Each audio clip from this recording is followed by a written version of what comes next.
Today I'm talking to 21-year-old long-distance runner Anne Brown, who's just returned from the World Championships.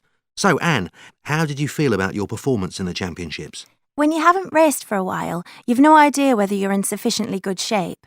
I'd only had a few weeks of training behind me, so I wasn't thinking I'd do brilliantly, and it certainly would have been amazing to come first.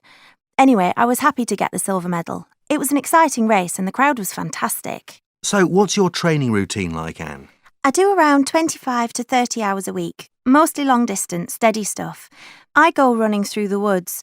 Running on roads is pretty dull, so I make sure there's always some attractive countryside to keep me interested. I get pleasure from seeing the changes in nature, but I do have to remember to keep my eye on the time so I can check my pace. It's vital to keep pushing myself to my limits. Do you train every day or do you take a day off?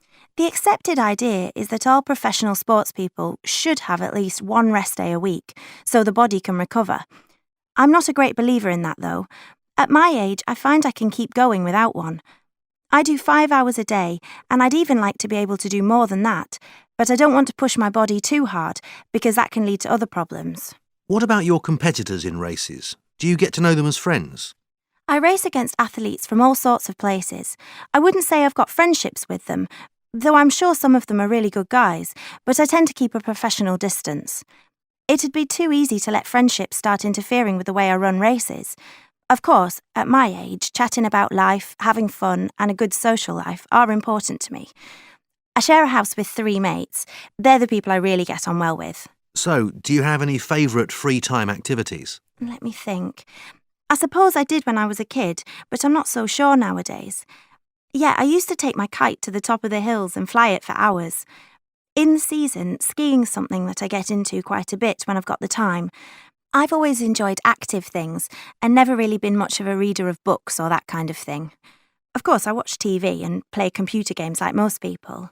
And do you get recognised in the street very often?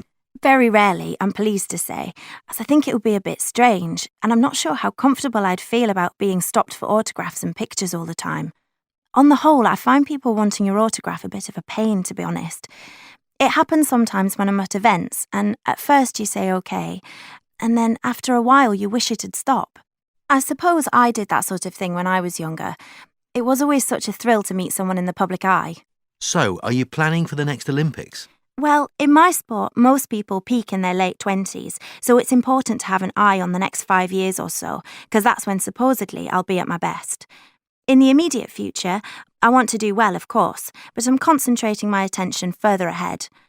Fortunately, I've been injury-free so far, so I don't have that worry. It's no use having fantasies about winning gold medals until I've reached the top of my own fitness and endurance levels. Then I can start to think seriously about it.